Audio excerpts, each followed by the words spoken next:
Good afternoon. Are Shamrock Rovers in trouble or are people panicking too early? Today on LOI Insights, we are asking the uncomfortable question. Is this just a blip in form or is something deeper going wrong at Dundalk? Because let's be honest, when the biggest club in the League of Ireland starts slipping, everyone pays attention. Question is it tactical? Is it recruitment? Is it mentality?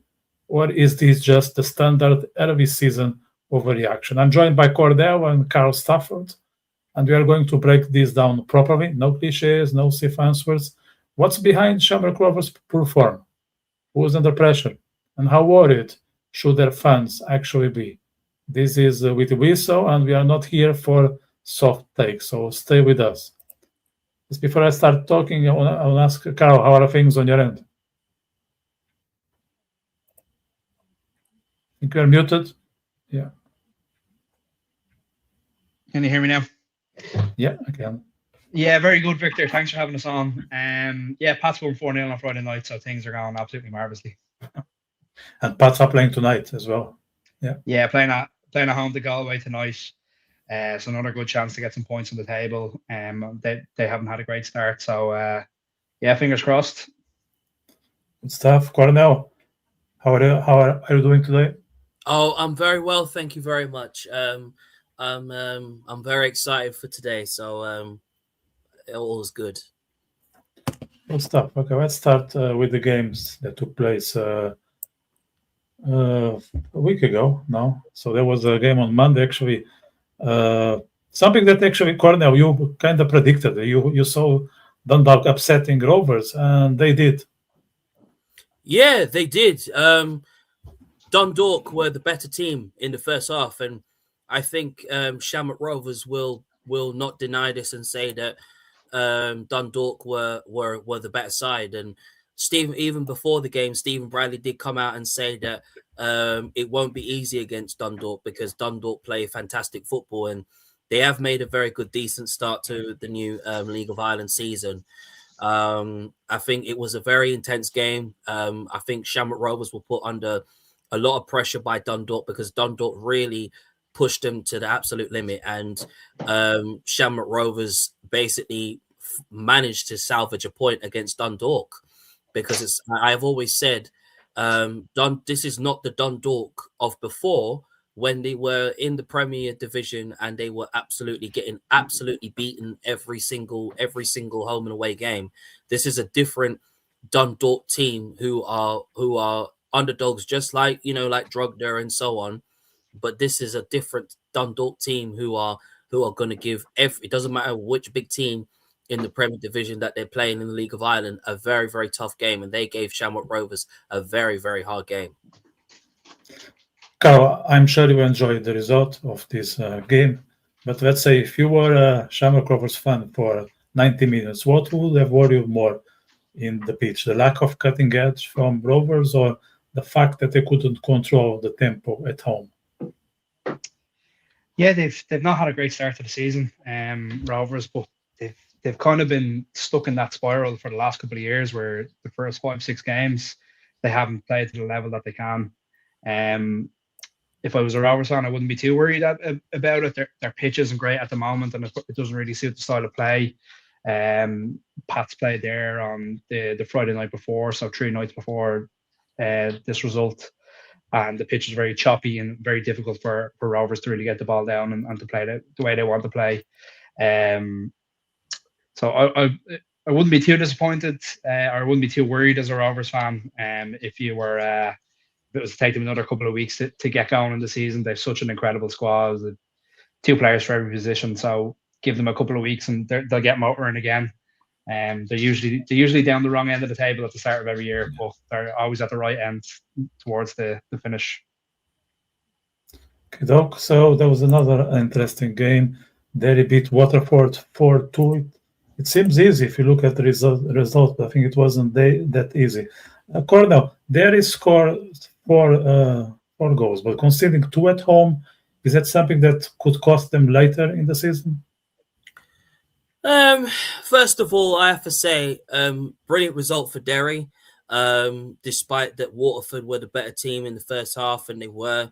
Derry City wasn't good enough, and they've been under a lot of scrutiny since the new season has begun. I mean, the questions has been asked about Derry City's who they've bought and who they've brought in. Have they overspent too much in the winter transfer window? And I think the questions are also being put about about James McLean. Is he not fitting well in the midfield, or does Ian Lynch doesn't know his starting 11? So I think these are questions that a lot of League of Ireland fans are going to be asking, and Derry City fans will be asking about Derry. But I think from the previous games that Derry has basically played this new season, they've been very, very fortunate to basically either get a point out of it or get 3 points. Like against Waterford, they were very lucky to win this game.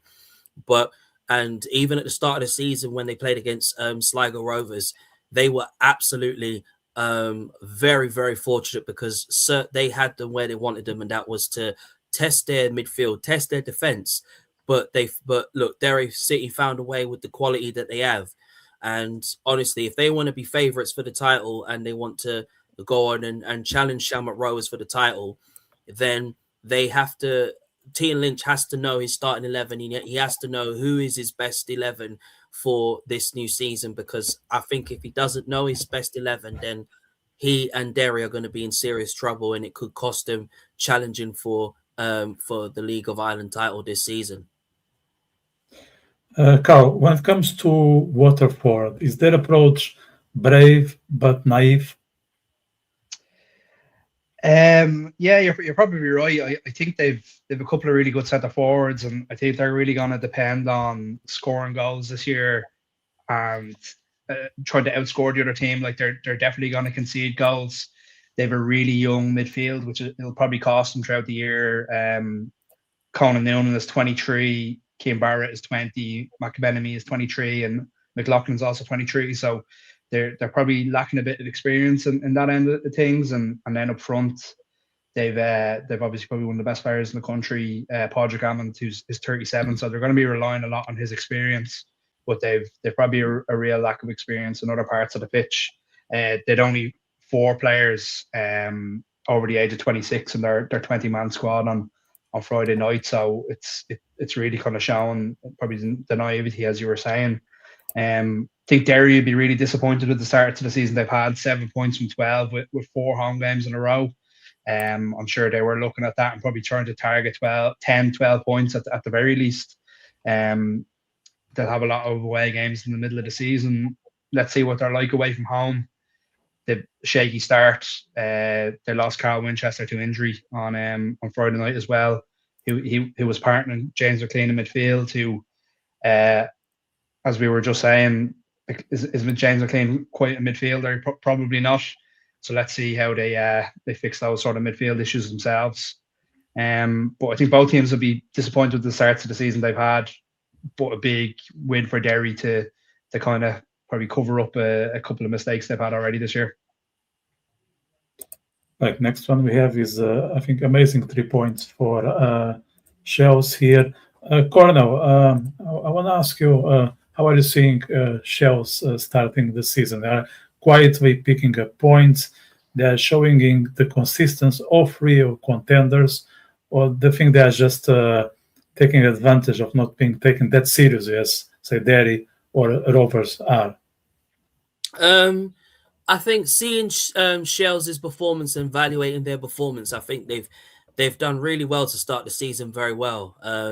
They were very unlucky to have their game postponed due to the weather, which is very understandable due to the heavy rain that has been received in Ireland.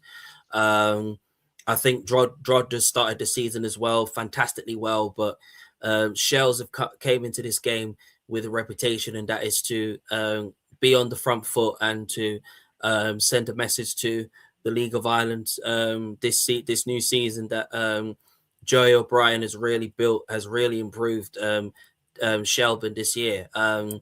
As for Drodder, I think they were very unlucky to lose against Shells, but Shells obviously are a different level. I mean, despite that they've bought new players in of Lundgren and Fritas and so on, and bringing Norris in and obviously Weasel in it as well too. So brilliant additions to that, and I think they look like a very, very good side. I mean, Harry Martin, honestly, can't really say so much about him, but he knows how to score goals and how to put the ball in the back of the net. And then to keep Odebeko as well was also a big thing as well, because if they had lost him, I think it would have been very, very difficult to replace. And obviously Sean Boyd obviously still being around as well, despite Harry Wood's been scoring on the goals and getting shells up at the table. But look, I think it was a very fantastic result for Shelbourne, and I think they can be very proud of the 3 points. But I think Drogheda will feel very, very undone by, and I think they feel that maybe they could have got a point out of it, or probably even snatched on to go on and get the win. Karl, when it comes to Drogheda, they competed well. We can say that they are a competitive team, but is competitive enough in this league anymore, or just keep them stuck in the mid-table? Yeah, well, I think we have 10 teams that are really close to each other in quality. The Rover squad would probably have them standing above everyone else, but it is, every game is so competitive, and I think teams from the bottom of the table are going to take points from everyone this year, and vice versa. But Drogheda got a good start. Like, they got their couple of wins at the start of the season. There's obviously been a lot going on up there between flares being thrown onto the pitch up at Dundalk and boardroom stuff going on as well. So it's been a difficult couple of weeks for them. So it's probably understandable that they've been a bit deflated now with the last couple of results.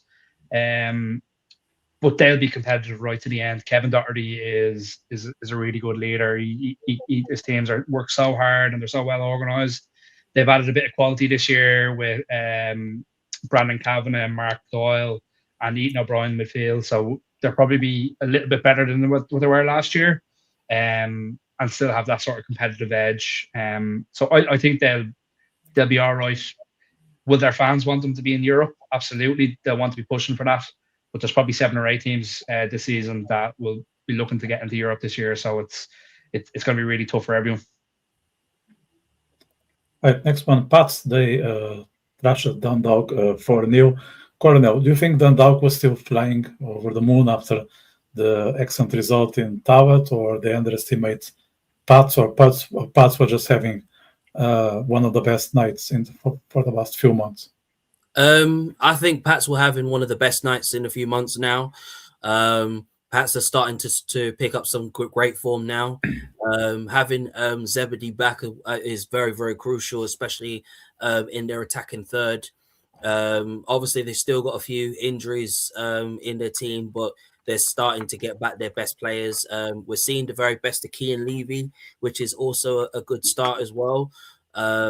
Aidan McKinnon is starting to chip in with the goals as well, which is a very, very good sign, like he was last season before the injury.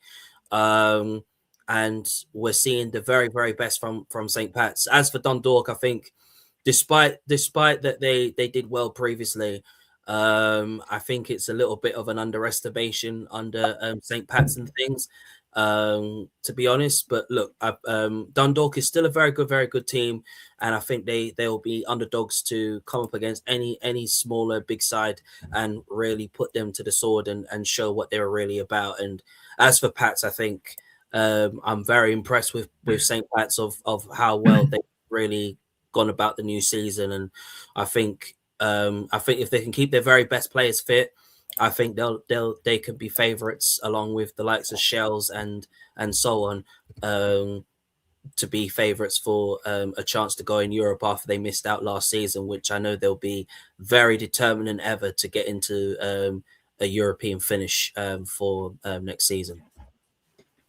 Karl, how much of this result can be a boost for Pats?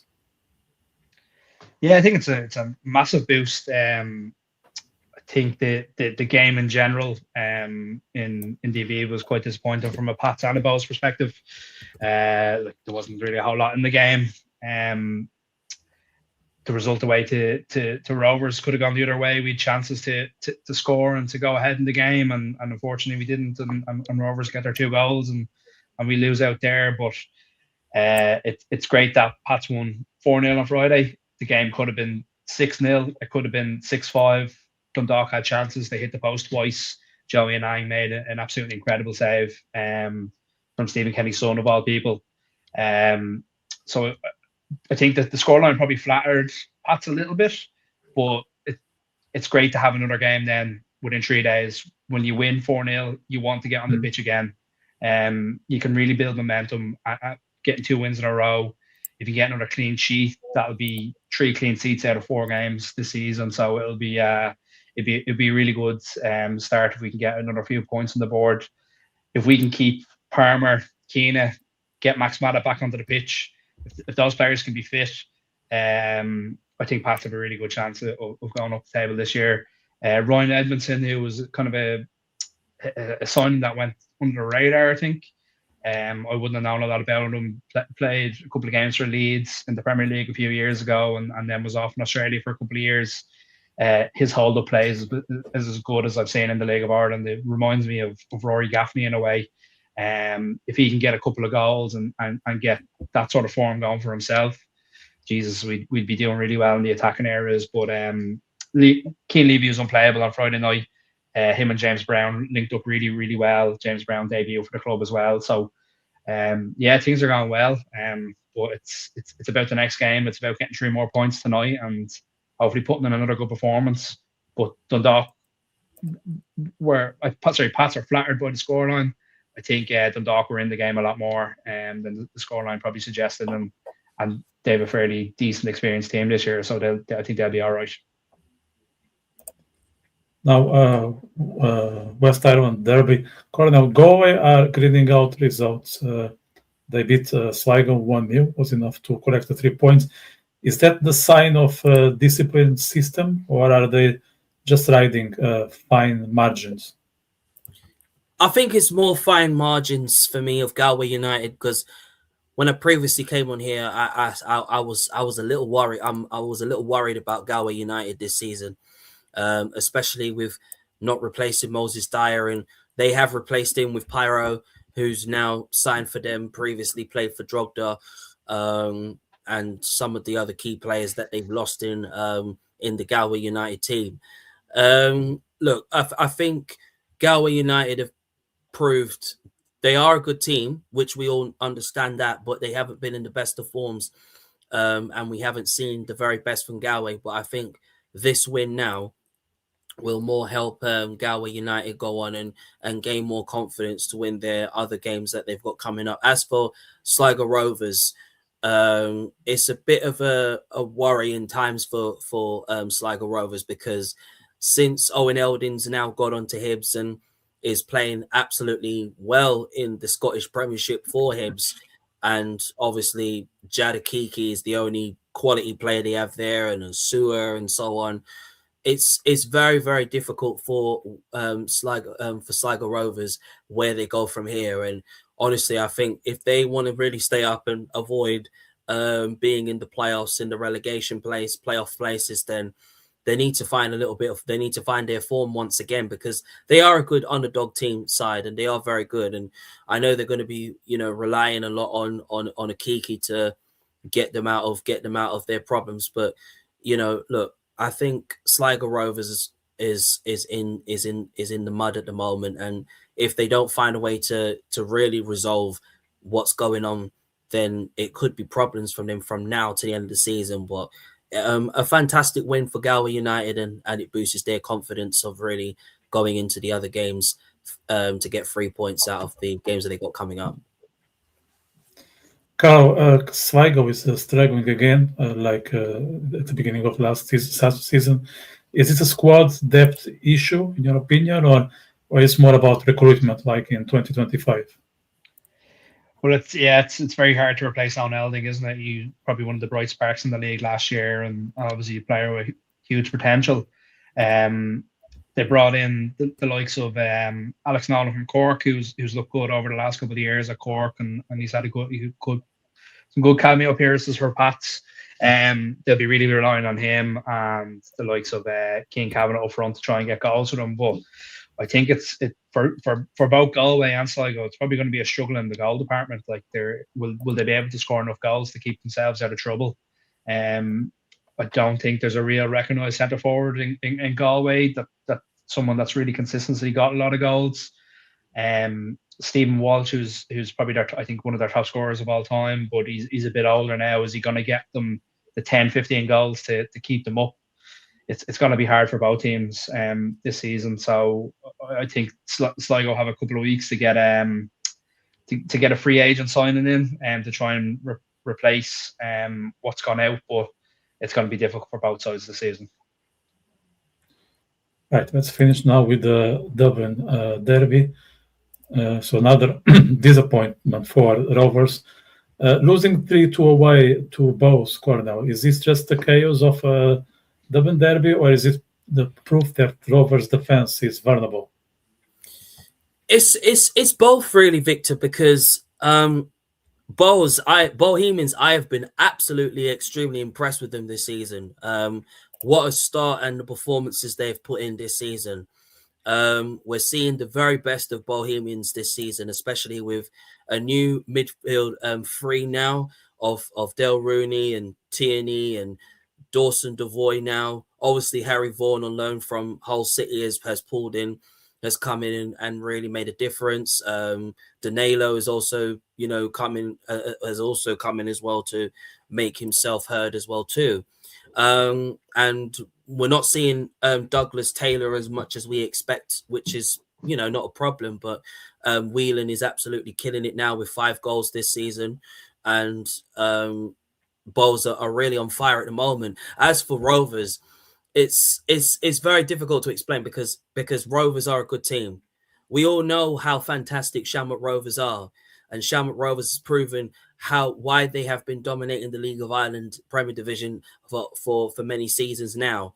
And look, we all know that their defense is really poor, and we always know that Lopez is always the experienced one that always gets them out of trouble. We always know that Lee Grace and Cleary are fantastic players at the back, and they always make a huge difference. And obviously Adam Matthews has come in. They've brought new faces in as well too, from the likes of Asamoah Jr. and Samueli as well as also coming as well too, which is a very good movement as well. And then of course Adam Brennan, who's the next big thing, brilliant player on the ball. I like what I see from him. And then of course obviously you're worrying about Michael Noonan possibly leaving, but I think when you look at their defense, it's not great, and they haven't replaced Josh Houlihan since he's come to us, Lincoln City, and hasn't played yet due to injury, which is not his fault. And honestly, I think it's been very, very difficult times for Shamrock Rovers now. Shamrock Rovers obviously has always been losing to Bohemians. Bohemians have always had Shamrock Rovers is no matter what team Bradley puts out, they always have their number.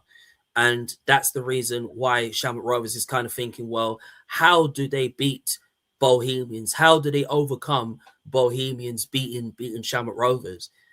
Bohemians last season, if I recall, was basically they played each other at the Aviva Stadium, and every time they thought that they could go in and beat Bohemians has their number. Then again, they had their number again. So it's kind of like making Shamrock Rovers think, well, it's made them feel very, very vulnerable at the back. And defensively, they've always been strong. Midfield-wise, obviously, and going forward with Burke and Noonan and Danny Grant, and obviously Byrne being in and out of the team is another thing as well too. And then obviously Jake Mulaney starting to trying to get used to how Bradley likes to play. But Shamrock Rovers just haven't been at their best at all, and that is not like Shamrock Rovers. We all expect Shamrock Rovers to go in there and to be dominant. We expect them to go on and make something happen. But we didn't see that against Bows. Bows had them where they wanted them, Victor, and that is the reason why Bows beat them 3-2. But you can't blame Bows on why the reason they are top of the table. And I think if all three of us now looking at this now, I think we have to say that Bows are more likely to be favourites for the Premier Division title. And I'm not saying that Derry don't deserve to be champions either, but if you're looking at the way that Bows are playing, I think Bows could be ones to challenge Shamrock Rovers and say, listen, Shamrock Rovers are not playing well. Defensively, they've been absolutely poor at the back. I mean, Ed McGinty used to be reliable in goal. We don't see a lot of that. Right now, you're more seeing a Yang of St. Pat's actually doing a better job than McKinsey. You're more seeing Denilson doing more of a better job for Drogda as well too, and somewhat Spiel Spiel as well. So it's questions that have to be asked of Shamrock Rovers and their defensive back line. Do they need more? Do they need more players to maybe come in and back them up because of the certain players that they've lost at, to certain clubs? Those are the questions that has to be asked about Shamrock Rovers. So are they vulnerable this season? I think they are. And I think if it carries on, I think questions are going to be asked about the certain players that they bought. And I think it's going to be questions going to be asked about Stephen Bradley. But I can't blame Bohemians. Bohemians were the better side, Victor, from start to finish. They absolutely dominated them. Yeah, 2 goals from Shamrock Rovers was okay. But look, I think Shamrock Rovers' back line needs to be asked a lot of questions at the back if they want to retain the League of Ireland Premier Division title this season. So, Karl, both have now 10 points out of 12. 3 of them were gained on the game against Rovers. How much can we take them seriously to dispute the title?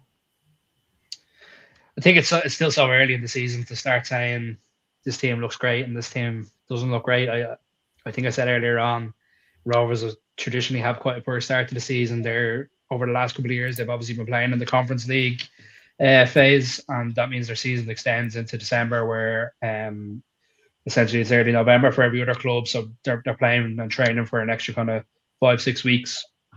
They had their two first games of the season kicked off weren't playing due to the weather. So they're starting really late. They're kind of playing catch up on everyone else. Like I was looking at the Rovers squad from Friday night. They had 4 teenagers started for them. It's probably hard to know what the Rovers' best 11 is. New signing Asamoah wasn't in the squad. He's suspended. Danny Mandrew and Rory Gaffney are out injured. They were able to bring on Sobowale, Jack Byrne, Jake Mulroney, McGovern, Green, and then Enda Stevens, an Ireland international with 40-odd caps. Grace and O'Malley were unused subs. Their squad is absolutely stacked. You give them another couple of weeks and they'll get going. And to be honest with you, if you were to look at it on paper and just in terms of their squads, they probably have 2 teams that would win the league. I think they're that good. So I wouldn't buy too much into how bad of a start they've had. They've had a much shorter preseason than everyone else, a much longer season for the last 2 years. I'd say probably midsummer they're going to be 5 or 6 points ahead of everyone else, and they might cruise to another title. Hopefully it's a bit more competitive this year, but I think they've been really good. In terms of Bows, they tend to have a good start every year as well. They tend to win the league after 5 or 6 games, and their fans are singing and shouting about them. But I'd look at them, Bows, defensively. Like, they're obviously 3-0 up and they really dominated the game, but then they go back and they concede 2 really late goals. They only had 1 natural defender on the pitch, Sam Todd. Morhan was playing right back for them. He's probably more of a midfielder player. Patrick Hickey, who was signed off Galway last year, he was kind of playing in the 10 centre forward for Galway last year, and he's a centre half for them this year. And then Jordan Flores playing a left back, played a good bit there over the last few years for Bows, but again, a natural midfielder. Like, Bows essentially start every game with eight midfielders, which is crazy. They'd Colin Whelan up front, who's probably the best player in the country at the moment, and then Sam Todd, a centre back. So the other outfield players are essentially midfielders. So it'll be interesting to see how they get on throughout the season. But I'd probably look at Bows defensively. They're not quite there. If they can improve on things and not concede silly late goals, then they'll be thereabouts for the title. But I think it's still so easy or early in the season to be putting big statements about either of those teams. Yeah, it's early days. Yeah. The way you are describing Bows, it seems to me that they are the Irish Arsenal. They start very well, and then sometime, let's say, after 4 or 5 months, you just go down, and it's always the same season after season. Yeah. I hope you're not an Arsenal fan. I haven't asked you, Karl. I know Cornell is very much into Liverpool. I hope you are not. No, I've no allegiances in the Premier League. I enjoy watching all the big games, and obviously the quality of football is incredible. And It's such a competitive league. I really enjoy watching it, but I wouldn't have an allegiance to anyone, to be honest with you. Yeah. Okay, Doug. He's shocked. I can see Cornell is shocked. Cornell's a massive Liverpool fan. Yeah. He's very open about it. Yeah. Mm. Right. Let's move now to the upcoming games in the League of Ireland. There's one happening this evening that we were talking at the start. Pats are hosting Galway. They are both motivated after last weekend results. How can that interfere with outcome, Cornell? I think this is an opportunity for St. Pat's to go into this game with the confidence that they had from their previous game and go into this game with massive confidence and try and get 3 points. Galway United, I think, will be up for this as well. I'll be very interested if Frank Pyro plays this evening against St. Pat's. I'll be very interested if he does since signing for them, because the way that Galway United fans were reacting to it, I think they're very excited to see what Frank Pyro will bring to Galway United's team. So I'll be very interested to see if he starts for them or not, which would be a good boost for them, because I think they need to get more on the goals more. St. Pat's, I mean, are we going to see Max Matter start up front along with Ryan Edmondson up top? I'll be very intrigued to find out if that really happens. But I can see maybe it being a draw, possibly, maybe. But I wouldn't be surprised if St. Pat's win this game, especially with the form that they're picking up this season. Carol, are you equally confident that it's another 3 points for Pats, or there'll be a lot of pressure? Well, I think the big thing you could say about Pats from last season was they were so inconsistent. Only twice last year did we win 2 league games in a row, and at no point did we win 3 league games in a row. So tonight is a big opportunity to get our first wins on the bounce. 2 home games over the course of a weekend is obviously a brilliant opportunity to do that. I would imagine Galway are going to set up very similar to the way Dundalk did, and they'll play quite deep and defensively, and they'll try and take pressure and try and get something on the break. I'd have confidence of Pats getting the win again tonight. It won't be easy. Galway are battlers, but the attacking performance on Friday from Pats was one of the best I've seen under Stephen Kenny, probably reminiscent of the form that we had in the last kind of dozen games or so of 2024. So I think a Pats win is on the cards tonight, and they need to pick up momentum, and they need to put results together, because they didn't do that once last year, and they finished a couple of points outside Europe, and that's really what cost them in the end. Right. Let's move to the Friday game. So Galway, still Galway, but this time at home, they're hosting Dundalk. Can we say that Galway at home, Cornell, is becoming one of the most tough trips in the league? Yeah, I think so. I think both teams will be very, very confident of getting a result, but it has to go one way.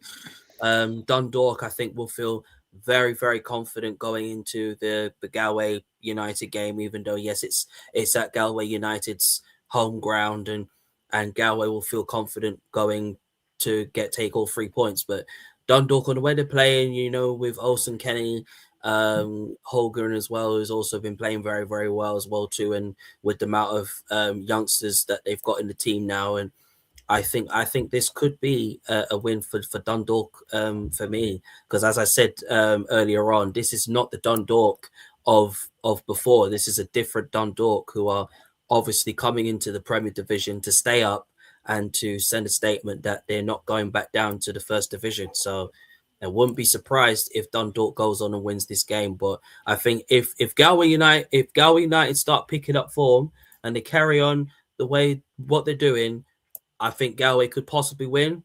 But it's the same thing I've always said from time. Dundalk is not to be underestimated. Carl, is there a favorite for this game, or it's safer to say the most predictable outcome is a draw? Yeah, I think Dundalk will probably be a bit hesitant for going all guns blazing this game after losing by 4 against Pats on Friday. I think Galway will look at it as a game that they can't lose. So I think a draw is probably the most likely result. Dundalk probably have a bit more quality. Obviously, Daryl Horgan is a brilliant player. Owen Kenny has a lot of quality, good young player, and Danny Mullen that they have up front as well has showed he can get goals over his time at Derry as well. So I'd probably edge to Dundalk, but a draw is the most likely result for me.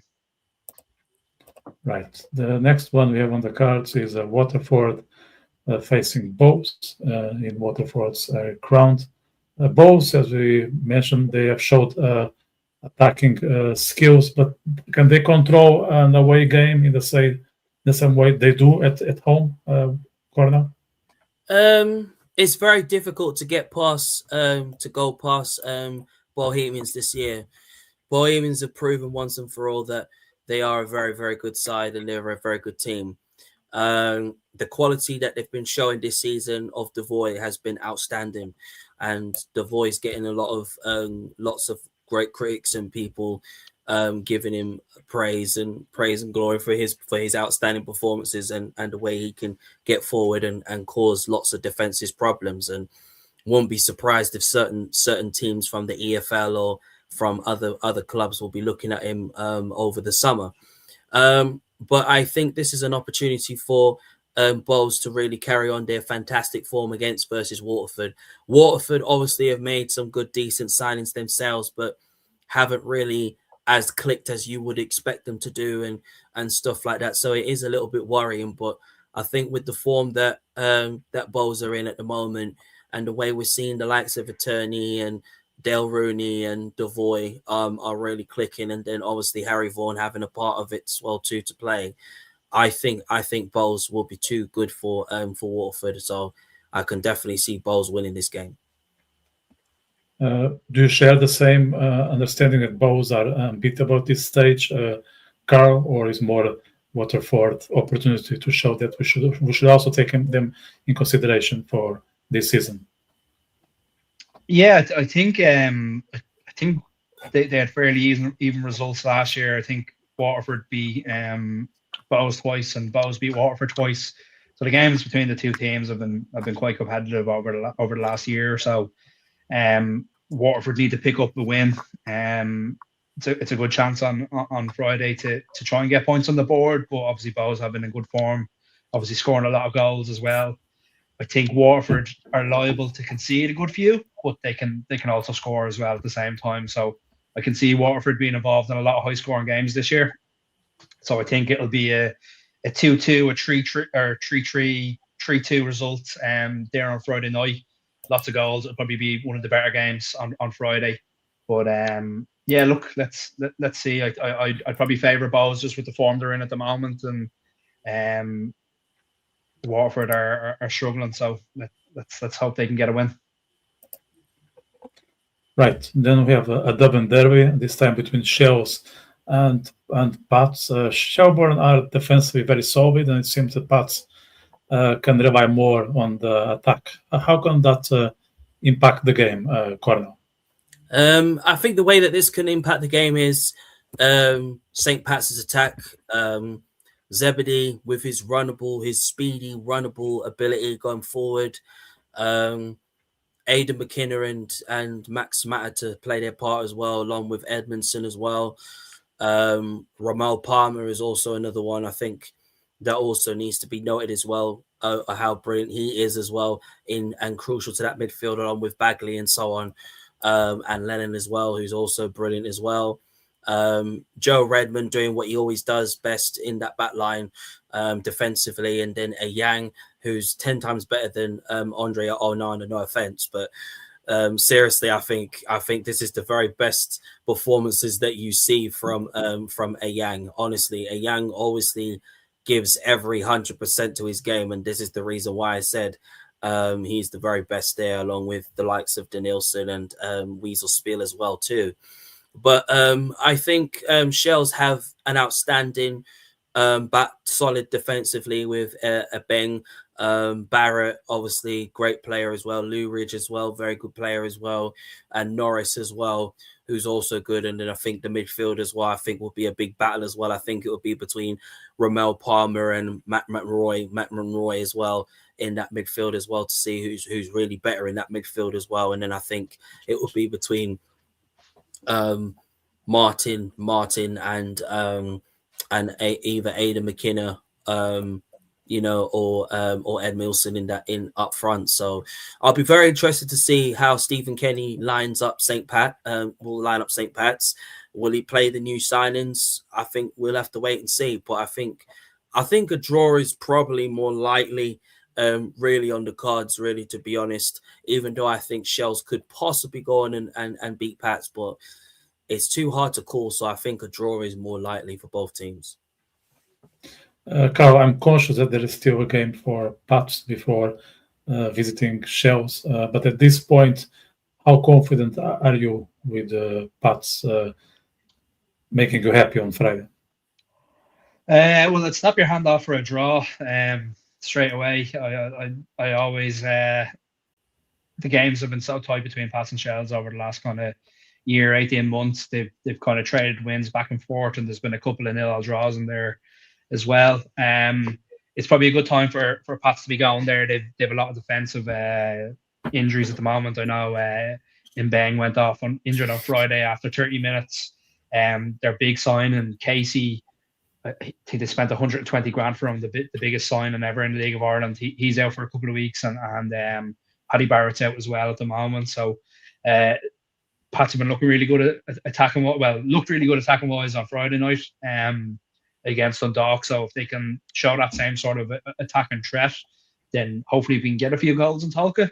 But I'd take a draw right here, right now.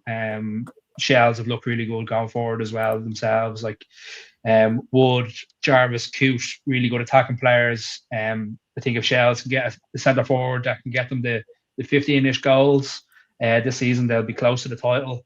But I think Pats have some really good centre forwards this year. Mata hasn't played yet. We need to get him fit. Aidan Keena has looked okay, but again, coming into the season with a lot of injuries. And Ryan Edmondson's looked really good in terms of relinquished play, but hasn't got a goal yet. So if we can get Edmondson to get a couple of goals tonight against Galway, maybe get Mata onto the pitch for a few minutes, I think we could really threaten Shells on Friday, mainly to do with their defensive injuries. But I would say draw is probably the most likely result, but hopefully a Pats win. Right, then we have a must-win here for Rovers against Derry. This is a game where there is so much at stake, Cornell. I can see that. This is a massive derby between two teams. Obviously, that's under a lot of pressure, especially Derry, who are obviously the most talked about team since the new League of Ireland season has started, and Shamrock Rovers, who obviously had 2 games called off due to the weather being called off. So I think this is a massive game for both teams.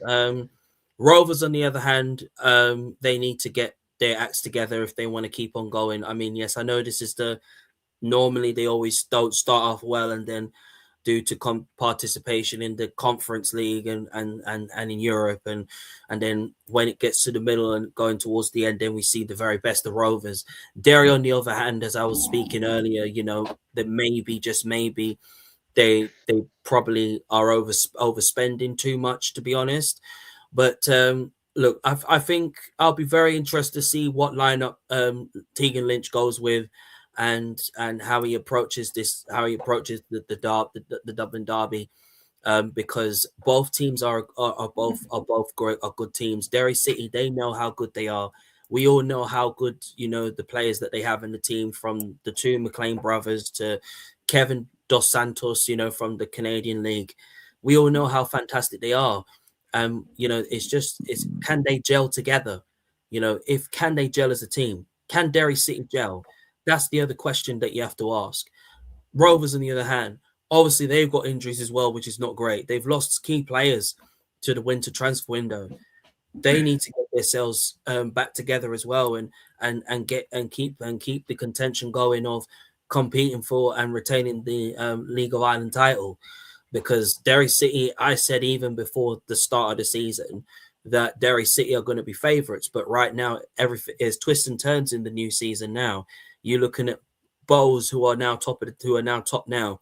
they're showing their quality. But Derry City will go into this game and feel, well, maybe they can get a win out of this. But then if Rovers turn up and they turn up as the team that they're supposed to, I think Rovers could shock Derry and say, well, you might be favourites for the title, favourite contenders. You might be contenders for the League of Ireland title, but this is the Rovers that you're going to see. So I'll be very interested to see, but it wouldn't be surprised, maybe, just maybe. I'm going with a draw, but I think I'm confident that Shamrock Rovers will get the win out of this. As a Pats fan, how do you see this game at this point? Is there something that is more positive for you guys, or it's too early to cheer for a team? Yeah, it's Derry's first away trip of the season. Rovers and Derry did play each other in the President's Cup final in early February, but I don't think Rovers. It's probably unfair to say they weren't taking the game seriously, but they were only a couple of weeks back in the pre-season. Derry won the game 1-0. But it's a big opportunity for Derry to put down a statement in terms of the league. They've had a shaky start, 4 games at home, where they would be expecting to get their 10, 12 points. They've come away with 7, so they're going to Tala now, where if they drop points or if they don't win, they don't get a draw at the very least. The season's had a really bad start for them. But again, a couple of weeks in, it's probably still hard to know what way Rovers are. We know how they're going to set up. Well, who's the best 11? Who are the players in form? Who are the players that are fit? So I think a draw is probably the most likely result, just with where the two teams are at the moment. I don't think either of them want to lose, just with given that they're probably playing each other as the two title favourites. So draw most likely for me. Right. Finally, we have here Sligo meeting Drogheda at home. If Cornell, if Sligo fail to win again, does the narrative shift from poor form to favourites to be relegated? Yeah, I think it looks that way. If Sligo Rovers can't get a win and don't win, I think they'll be favourites for the relegation playoffs this season. As I said earlier on, they haven't had the best of starts to the new season. Losing Owen Eldon was not great. It wasn't great at all. He was always the impact striker that will get them goals and get Sligo Rovers up top. Right now, they haven't got anybody that they can rely on to get the goals, even though it's not only just one player. It's a team game.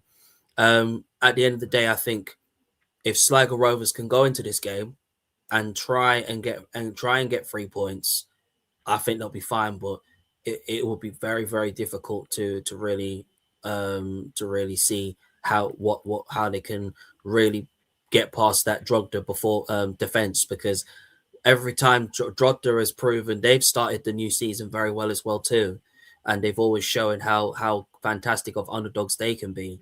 But I think this could go down as a Drogheda win, because the way Drogheda is playing at the moment, it's just too difficult to look past Drogheda right now on the way they are playing this new season. So I think a Drogheda win is more likely. Karl, early in the season, as we are now, are these the games that quietly decide survival battles later on? Yeah, it's one of those things for Sligo where if they don't get their first win soon, it becomes a big mountain to climb for them. They'll need to get points on the board over the next couple of weeks, or the gap between them and all the other teams is just going to keep getting bigger and bigger and bigger. So a draw at the minimum. It's so hard to say when you're only 5 games in, but it's nearly a must not lose for Sligo. And then draw to have the quality. Like they've brought in some good players in the off season that's just improved their really hard working battling team. So a draw is probably suits both sides, but probably edging to a draw to win, just with the quality that they have in their team. And Sligo just are going to struggle to score goals this year is going to be their big issue. Right. So there you have it. Shamrock Rovers under pressure. Some Pats building momentum, Shelbourne lurking, and Derry ready to pounce. Match day 5 suddenly feels bigger than it should this early in the season, and that's the beauty of the League of Ireland. you have enjoyed today's podcast with Cornell and Karl, make sure you hit subscribe, because we break down this stuff every single week. No fluff, no single take. So thank you very much, guys, for being with us. Thank you, Cornell. Thank you. Karl. If you are watching live, you can support the show through Super Chats. And if you want to back independent League of Ireland coverage long term, check out our membership plans. It genuinely helps us growing this platform. We'll be back next week, same time, Monday, 1 p.m., with more League of Ireland and insights. Have a good week. Take care. Thank you. Thanks, guys. Bye. Thanks so much for watching. Click here for more episodes. Subscribe here to catch the next ones. And let me know your thoughts in the comment section.